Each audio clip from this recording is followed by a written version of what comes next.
Researchers at the University of Arizona have found what could be the factor behind severe COVID-19 cases. The findings could also provide a new way to reduce deaths related to COVID-19. News 4 Tucson's Nicole Costantino spoke to one of the experts behind the study. She joins us live from the newsroom with what they found. Nicole.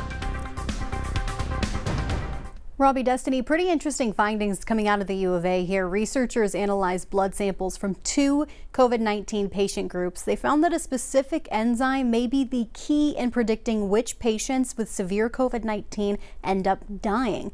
They say this enzyme is similar to the active ingredient in rattlesnake venom.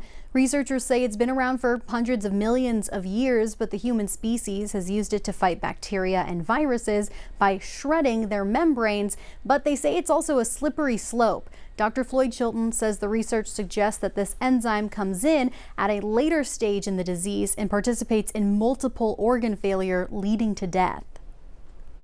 By coming in and in many ways putting the organs out of their misery by shredding the membranes around the cells and the tissues.